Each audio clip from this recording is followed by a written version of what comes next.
Então, bom dia.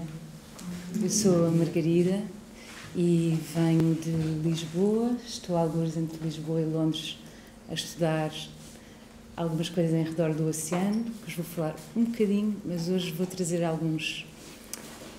Bem, vou apresentar o projeto sobre a turbulência que vou desenvolver com a porta no Funchal, com uma extensão aqui. Uma breve introdução sobre alguns artistas que vão aqui passar. Está tudo por começar, está tudo em aberto, mas fico com uma sensação das pessoas que vão poder interagir com vocês em workshops, em diferentes programas. Para chegar aí, vou-vos contar o meu interesse pela água, pelas infraestruturas costeiras, pelo pensar oceânico, que é algo que já me acompanha há algum tempo, e vou falar-vos também de algumas escolas que eu encontrei ao longo do meu percurso e nas minhas muitas viagens, e alguns diferentes modelos pedagógicos e de experimentar diferentes formas de criar em conjunto. Então vai ser assim um bocadinho uma apresentação em espiral. É isso. Espero que acompanhem. Então, esta é uma imagem que vemos mais ou menos... Bem, é uma imagem que eu tirei, que já apresentei na porta, quando fiz a apresentação ao Anime, que foi uma fotografia que eu tirei no avião quando vim para a Madeira. Que fiz 2 vezes o voo, porque o voo não aterrou com o vento, e então andei assim suspensa. E foi a primeira vez, não sei se vêem a linha a meio a dividir, que eu descobri onde é que estava a fossa abissal. Ou seja, onde é que no mar passamos da região mais costeira e há de repente um grande declive, onde muda o ecossistema marinho. E eu desde miúda que andava a perguntar, mas onde é que anda a fossa abissal? Onde é que anda a fossa abissal? Com algum medo de nadar até, não é? Mas onde é que passamos para este outro domínio do mar mais desconhecido e profundo? Eu fiquei absolutamente fascinada por, ao meio-dia, assim, num sol a pique, conseguir ter uma linha tão perfeita recortada no oceano. E esta imagem tornou-se assim um bocadinho icónica para vir a pensar como é que nós olhamos para este espaço, não é? Que cobre 70% do nosso planeta. É um espaço que ainda temos muito, muito pouco conhecimento. A Terra, como sabemos, já está muito exausta, com muitas transformações, muita agricultura intensiva, mas há agora uma grande viragem para como é que vamos começar a trabalhar esta outra parte do nosso planeta, onde muito pouca gente foi. Para terem ideia, 500 pessoas foram ao espaço, apenas 3 foram ao ponto mais profundo do oceano, nas Fossas das Marianas. Então isto é uma espécie de fora do planeta, não é? Um outer space, mesmo aqui. É um outro ecossistema, onde temos montanhas submarinas, tudo o que podemos imaginar, mas assim um bocadinho revertido. E então, esta coisa de olhar para esta linha deu-me assim uma espécie de uma fronteira de um conhecimento que ainda está tão real aqui, que o que é que ainda não imaginamos, os limites que ainda temos que passar para ter mais fontes de conhecimento sobre o que está lá no fundo. Sabemos, ao mesmo tempo, que todos vimos do oceano, não é? Que sabemos que as primeiras células deste planeta começaram na água, em diferentes reações químicas, começaram, aliás, num sítio que eu vos vou mostrar mais tarde. Em princípio, há uma teoria sobre estes vulcões em específico. Então sabemos que todos somos uma espécie de ancestros, não é? Futuros e passados, que temos muitas destas partículas que vêm deste oceano.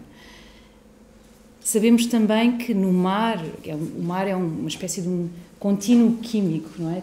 Tal como as plantas vivem das suas ligações e passam elementos de umas para as outras, há uma espécie de uma internet das plantas que vive deste contínuo químico, que é como elas comunicam. No mar também há uma espécie de uma memória elemental de todas as transferências de nutrientes e de criaturas e de bactérias, e que nós também vivemos dessa transferência. Aqui no nosso corpo há toda uma memória elemental, um ADN, não é? Que registra isso tudo. Também no mar, para terem uma ideia, há um conceito que se chama residence time, o tempo da residência, que fala Christina Sharp, uma escritora. E este tempo da residência é o tempo que um elemento, quando entra no mar, demora a sair. E todos eles têm tempos diferentes. Por exemplo, o sal que nós também ingerimos e que está nas nossas veias, demora, creio eu, 200.000 anos algo assim. Então temos a ideia de algo que passa por nós e que vive no mar por muito, muito tempo. Então mesmo que nós já não estejamos a certo ponto no mar, ainda há coisas de gerações passadas e de outros animais que nos habitam e o habitam. Há uma espécie de um desfazer da escala temporal e de tudo que habita o planeta. E eu fico muito interessada por este contínuo elemental. E então, à volta deste pensamento do mar, há um termo hoje que se fala muito e que eu quero trazer um bocadinho para este projeto sobre a turbulência, que é a ideia da literacia do mar. O que é construir um conhecimento comum a partir de formas de compreender vivências e de olhar para este ecossistema. E este tem que ser um processo coletivo de fazer workshops, ter conversas, fazer passeios, e o projeto partirá muito deste ponto de encontro. Sabemos também que neste momento a literacia do mar vem muito em voga e vamos ouvir falar muito dela em telejornais e programas políticos, etc., porque há uma viragem para uma economia do mar, que não é algo que eu vos venho falar, é algo inevitável, mas sabemos que há ao mesmo tempo uma questão importante e que está a mudar a política global, tendo em conta esta exaustão grande da Terra, que é o que é que vem aí nas economias deste mar. As Nações Unidas olharam para todos os recursos marinhos e estimaram que por ano eles dão 3 trilhões de US dólares, de dólares americanos, como capital, não só financeiro, mas também cultural, etc. Mas o que é isto, olhar para a natureza e pensar nela como um capital natural? Como é que se equaciona sequer com uma coisa como a água pode ser um recurso absolutamente estimado? Então há aqui relações de conflito no próprio pensar da sustentabilidade, que tem que ser muito bem medida e cautelosa, porque temos que pensar, ok, capital para quem e como é que se mede e pesa, qual é o capital desta areia, não é? Que vem das casas, que sai da fundação das casas com as cheias, que é vendida de novo, por exemplo, no Mississippi. E sustentabilidade para quem? Para as comunidades pescatórias, para quem está no governo, para uma comunidade de amigos, para os storytellers, para os contadores de histórias no Pacífico, para aqueles que se veem ainda como uma comunidade de tartarugas, por exemplo, na Papua Nova Guiné. Como é que se pensa nestes valores, o que é capital e o que é sustentabilidade? Pronto, tudo isto é interessante para pensar que formas de narrar e de relacionar é que nós temos com algo que aqui nos é tão próximo, mas que para outras comunidades é muito distante. E há mesmo pessoas que vivem em ilhas, algumas até que eu conheci nos Açores, e que se calhar nunca foram ao mar, não têm uma relação como nós temos. Bem, eu tenho, não sei se todos suspeitos, sim, devemos ter. Ao mesmo tempo, esta imagem é interessante nesta linha desta partição, porque a ideia de partição é algo que eu estou a tentar trabalhar contra, por isso é que me fascina muito o contínuo. Uma ecologista importante australiana, Val Plumwood, que já faleceu, falava-nos que o grande problema da crise ecológica é que o homem se vê fora da natureza, o homem vê-se fora da cadeia alimentar, como uma não presa, nós não somos comestíveis, não nos vemos dentro da cadeia alimentar. Esta ecologista teve um momento em que passou para o outro lado e um crocodilo a tentou comer e mordeu-a várias vezes, e ela sobreviveu por um pântano e escreveu um livro lindo que é O Olho do Crocodilo, que é o momento em que há uma viragem, ela, calma, eu sou presa, eu estou dentro de uma cadeia alimentar, o que é isto da supremacia da minha espécie? Não.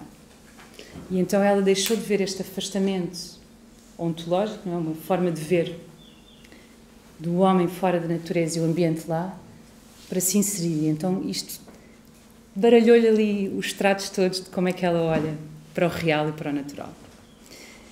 Então como é que nós podemos reconstituir essa relação de não partição, não afastamento? Gente, a natureza está ali, eu olho para ela de uma forma afastada, faço leis que a dividem, que a compartimentalizam. Como é que nós podemos relembrar que há todo este contínuo da matéria e dos elementos dentro de nós, também em comunidade, que nós partilhamos com o respirar, com o suor, com os sonhos. Há pessoas que passam de uns sonhos para os outros, etc. Neste momento sabemos também que vivemos uma exponencial industrialização dos oceanos. Já há projetos de inteligência artificial serem aplicados, há robôs desculpa, o meu cérebro às vezes está em inglês, então tenho que fazer aqui uma passagem. Completamente automizados, por exemplo, a trabalharem à volta de corais e a matarem espécies que não protegem os corais, então há muita aplicação de tecnologia de inteligência artificial e sabemos que há toda uma passagem do que é o não humano e o tecnológico e como é que isso está a ser visto politicamente. Nós estamos um bocadinho longe desses debates, mas eu acho que eles vão começar a entrar mais, porque agora olha-se, por exemplo, muito para o fundo dos oceanos como fonte de futuros antibióticos para a bioprospecção, ou seja, a prospecção de entidades vivas, orgânicas, que vão trabalhar com a nossa medicina, também com os nossos cosméticos, vão começar a produzir mais algas de uma forma intensiva, o que eles chamam a florestação dos oceanos. E então vamos ter muito uma conversa sobre esta coexistência do humano, não humano e as máquinas, neste outro ecossistema que ainda vemos de uma forma muito distante, por vezes. Pronto, então eu queria trazer esta imagem porque eu acho importante pensar esta coexistência entre o meio ambiente e a infraestrutura, mas também olhar para nós e para os não humanos como uma infraestrutura do meio ambiente.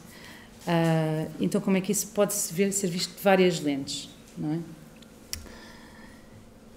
Sabemos também que em Portugal tem havido um movimento ativista muito interessante à volta da exploração do petróleo.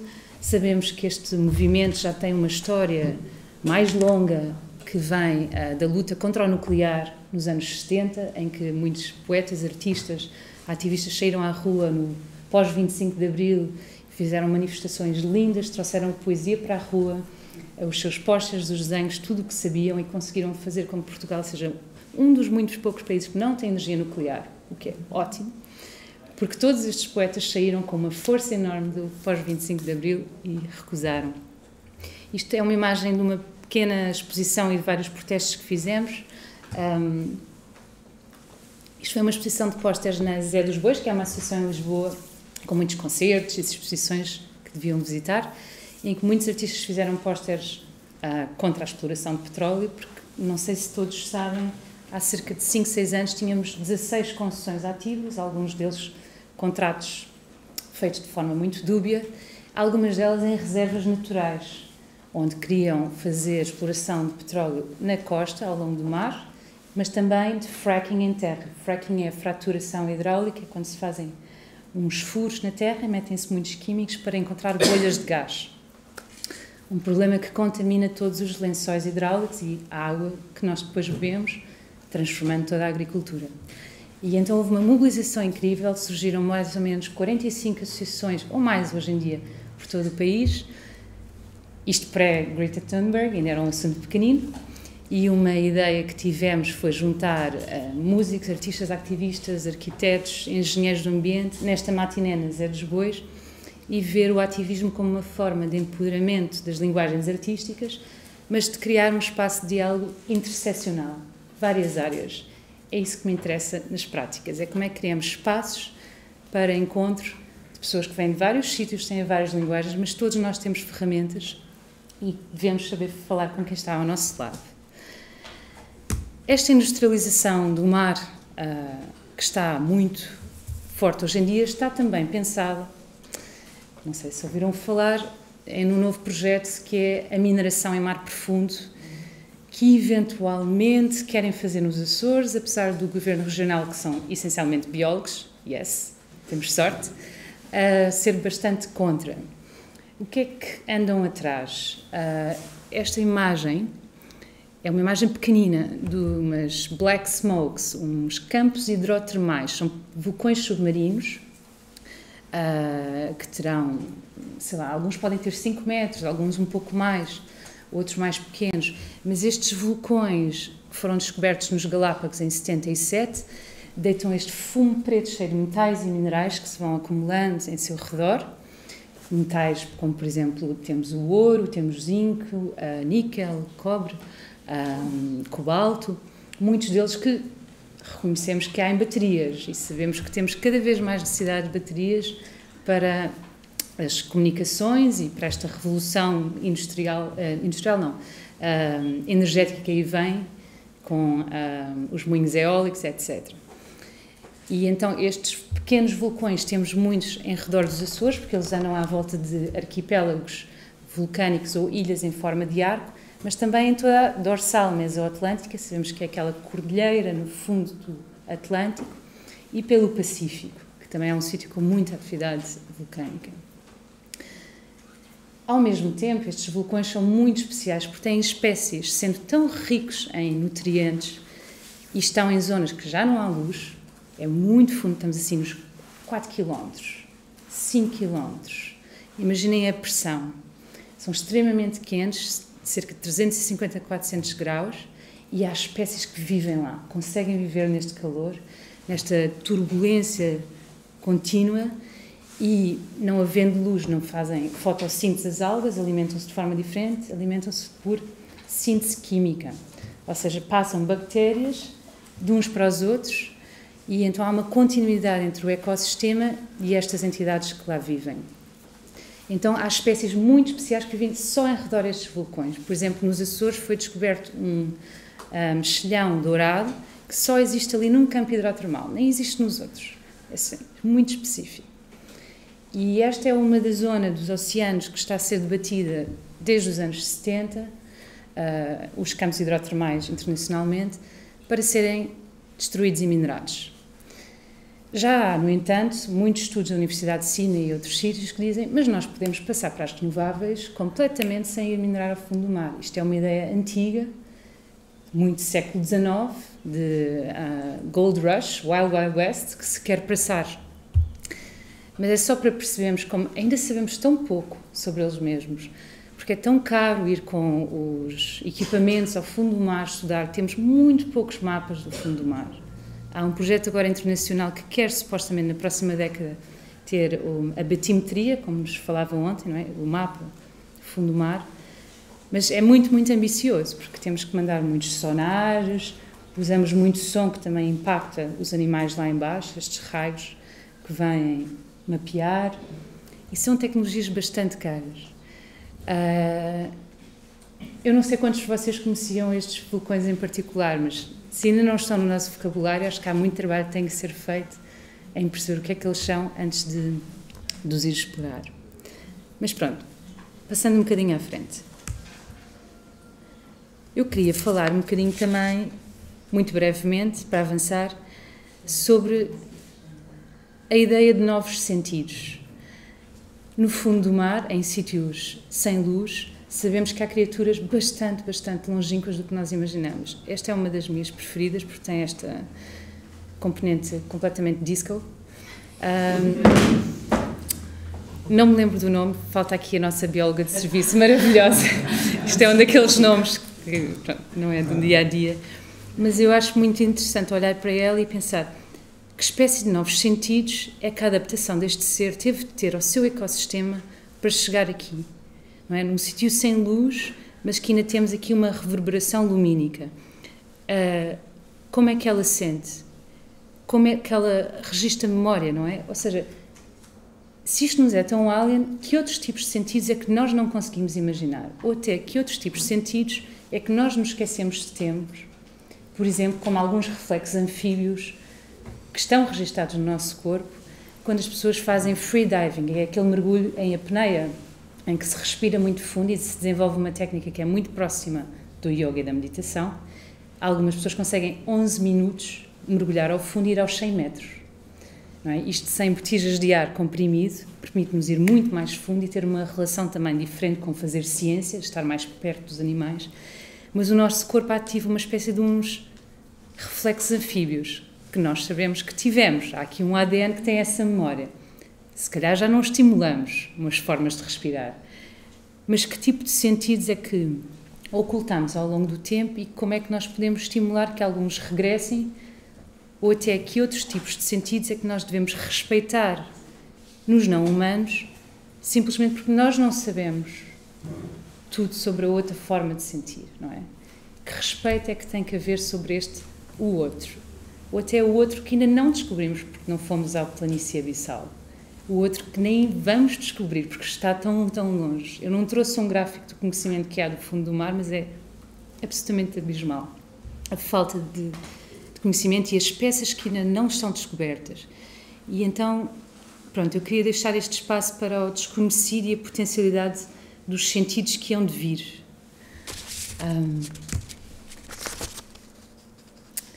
Ao mesmo tempo, e isto é uma imagem de um filme de ficção científica que me marcou muito quando eu era miúda, que se chamava Abismo, e que me deu um medo tremendo, por isso é que eu andei à procura da face abissal.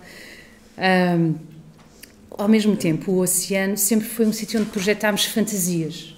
O oceano é uma espécie de um subconsciente humano, um sítio onde pensamos que vêm monstros, criaturas fantásticas, um sítio onde também depositamos muito lixo. O mar é uma espécie de um arquivo, as coisas lançam-se e pronto, ou os corpos, não é? Quando havia a travessia do Atlântico.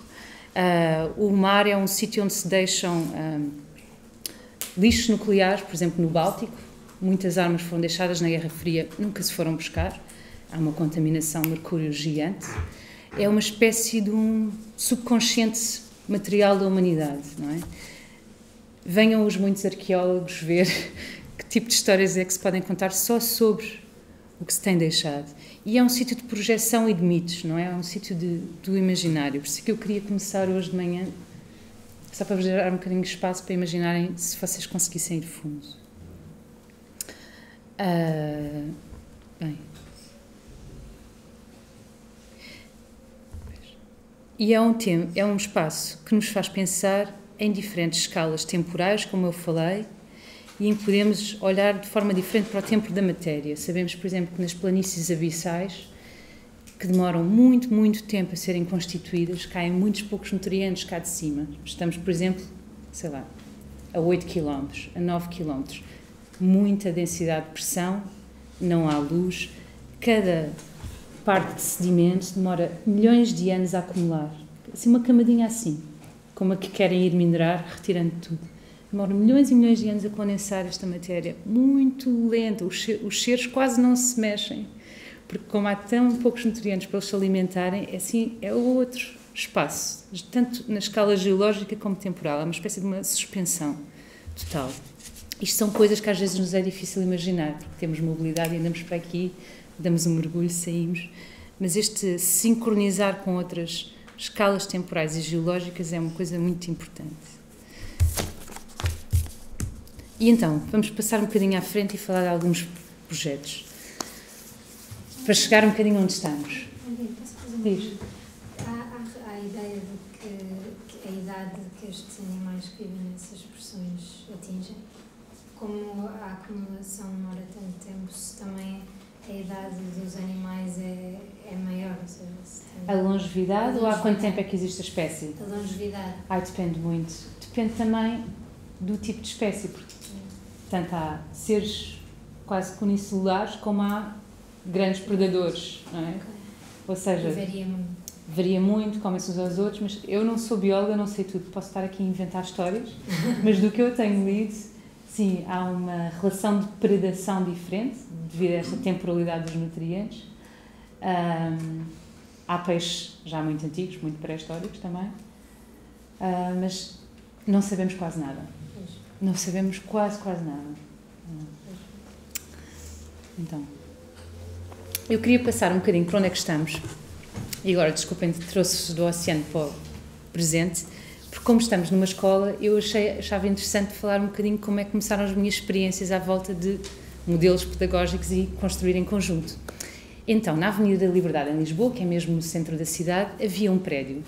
Houve um prédio, entre 2004 e 2014, sensivelmente, um prédio do século XIX, muito antigo, com 7 andares, que tinha 40 estúdios de artistas.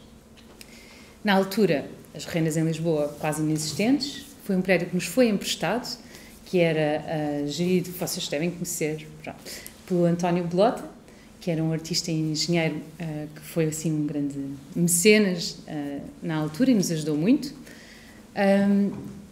Então este prédio tinha muitos estúdios de artistas e tinha vários espaços para apresentar projetos artísticos. Um dia o António veio ter comigo e disse assim: tenho uma barbearia para ti. E eu, fantástico. Não quero um espaço de exposições, não quero um white cube, um cubo branco.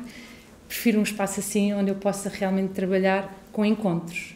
Então, durante 7 anos eu tive esta barbearia antiga, em um espaço que se chamava Barbershop, para os ingleses conseguirem também dizer o nome, porque cabeleireiro de homens era muito complicado. E vem aqui uma imagenzinha da fachada, era um espaço muito, muito simples, tinha tudo menos as cadeiras. E eu pensei, perfeito, vamos fazer encontros, nós precisamos de sítios para nos encontrar, para conversar, vou experimentar modelos mais discursivos.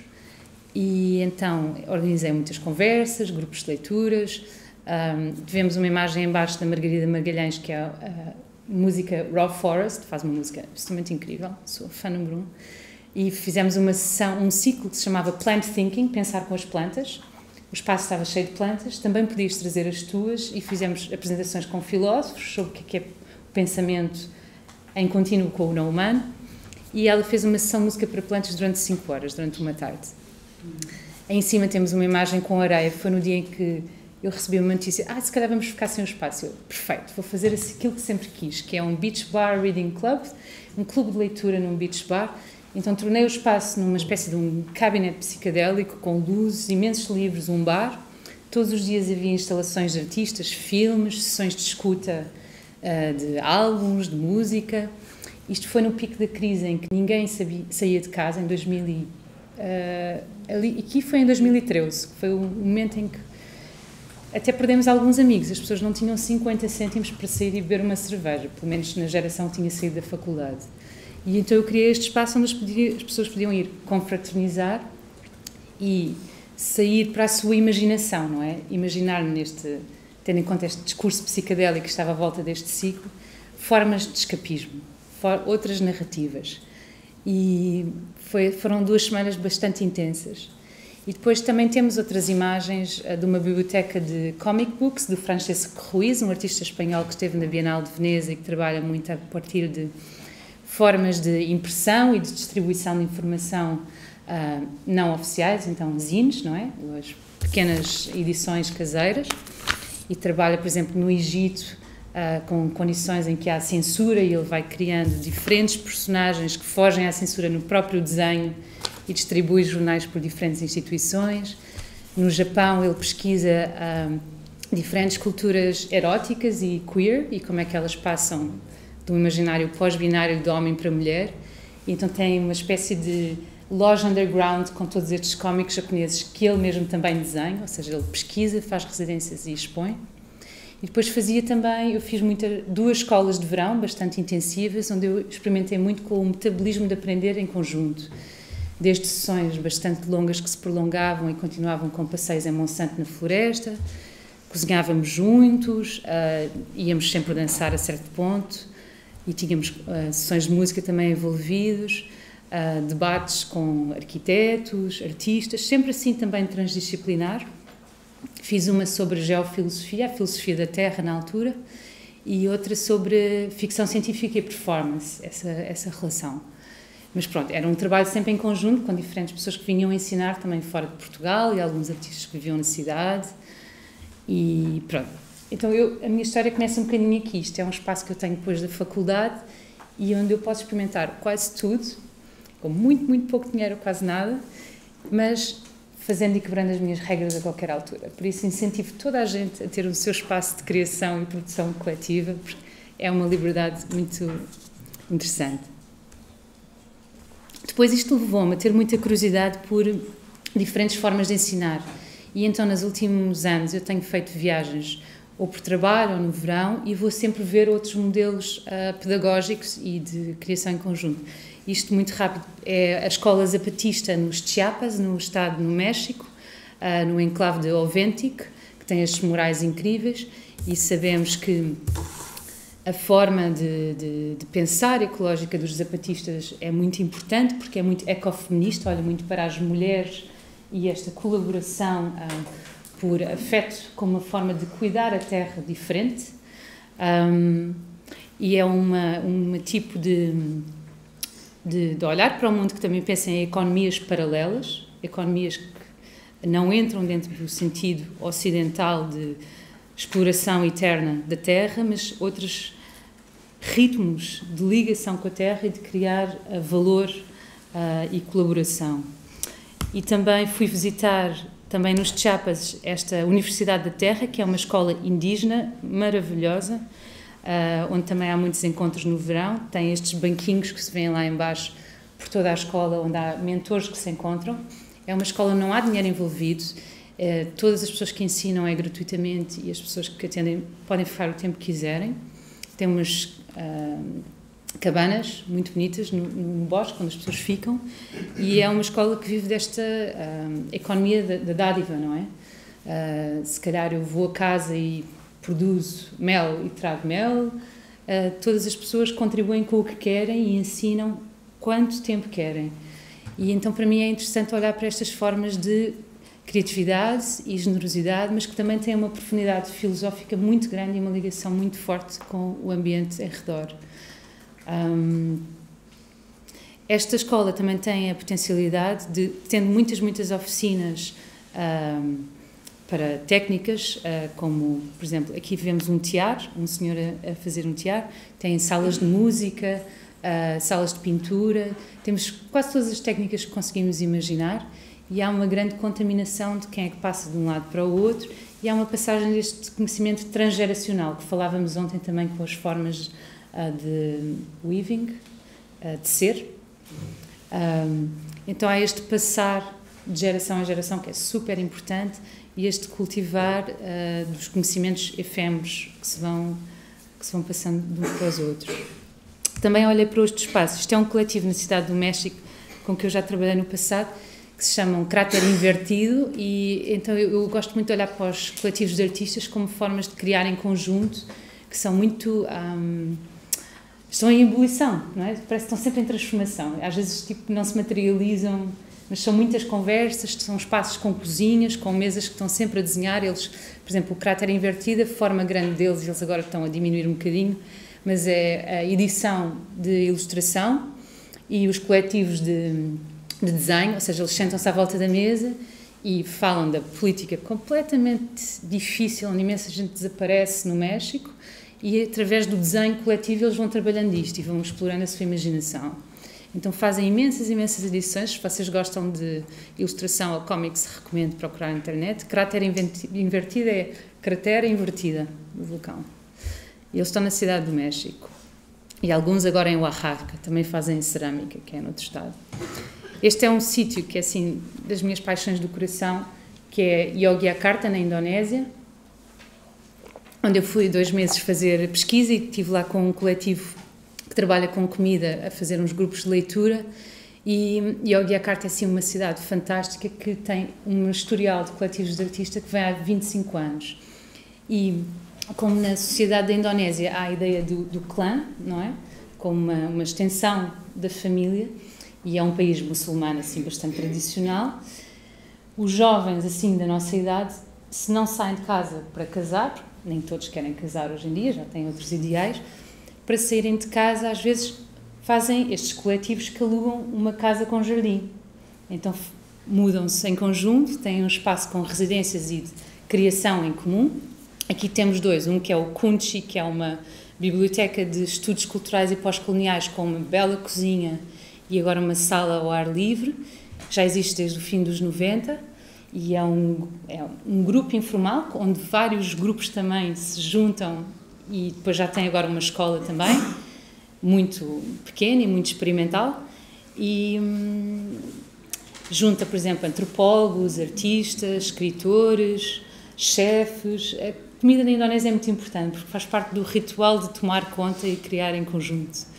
E em baixo temos os Life Pets, que também vivem em conjunto e são incríveis, têm imensas pessoas em residência, eles são desde hackers, fazem música noise, trabalham sobre a ecologia do rio local, depois também fazem remédios caseiros para tomar conta uns dos outros, são chefes, ativistas LGBT, redesenham o seu jardim, pronto, tem assim um potencial muito bonito e de criação coletiva, que eu acho que é uma coisa muito forte, que às vezes se esquece no meio destes imaginários do que é um modelo de arte, de mercados, etc., que está um bocadinho obsoleto na minha cabeça, e eu estou muito mais interessante em ver estes tubos de ensaio como sítios para experimentar. Alguns deles depois colaboraram em projetos mais tarde comigo. Isto são algumas imagens de uma exposição com uma série de workshops que eu fiz na Bienal de Design de Istambul há 3 anos, que era uma Bienal que se chamava School of Schools, porque eram os 99 anos da Bauhaus, a escola de design que ontem a Madalena referiu na sua apresentação. E então esta Bienal tinha uma candidatura para diferentes escolas. Eu fiz uma e convidaram-me para fazer uma das exposições, que se tornou a Digestion School.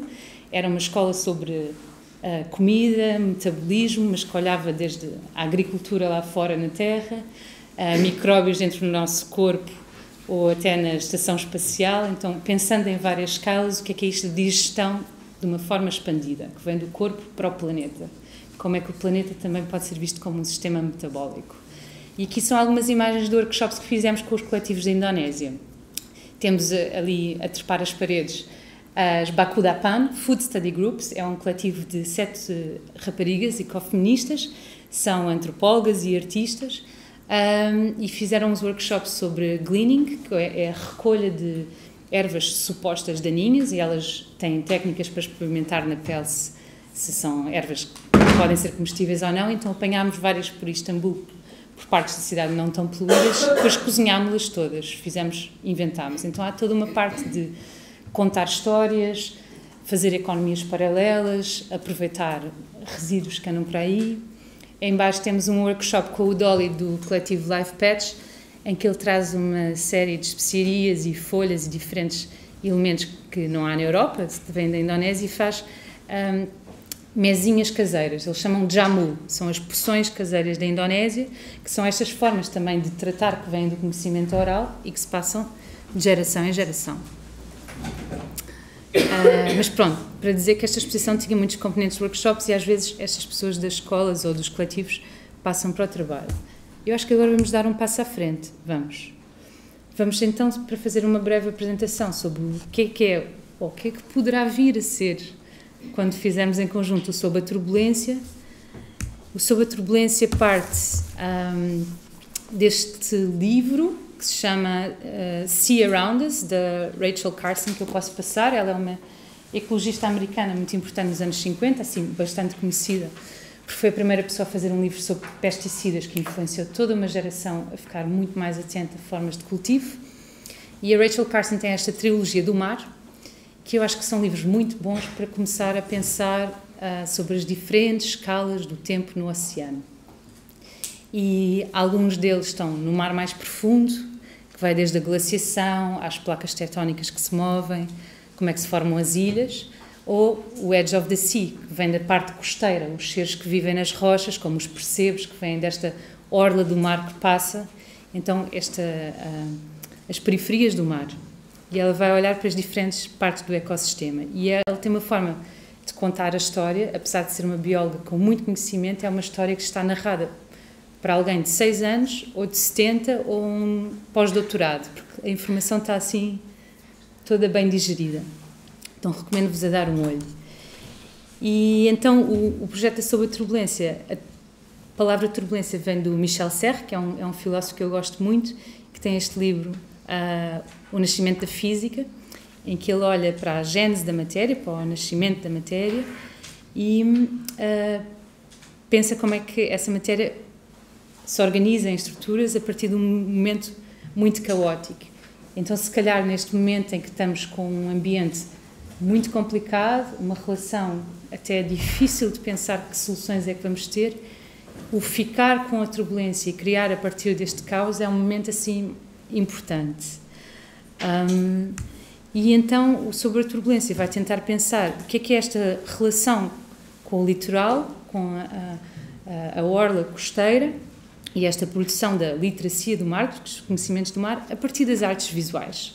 Como é que vamos fazer diferentes atividades em que podemos ir encontrar as nossas próprias histórias a partir aqui do litoral da Madeira e do Porto Santo. Isto é uma imagem de um filme que eu gosto muito dos anos 70, que se chama Continuar a Viver aos Índios da Meia Praia, do António Comitelos, e em que temos uma comunidade pescatória que carrega a sua própria casa, porque eles vivem nas dunas da Meia Praia, neste caso no Algarve, e sobrevivem destas pronto, uma economia pesqueira que está em transformação, fazem as primeiras corporativas, isto é pós 25 de Abril mesmo ali, e é um momento em que há muitas experiências de democracia participativa, não é? Em que as pessoas se organizam, auto-organizam.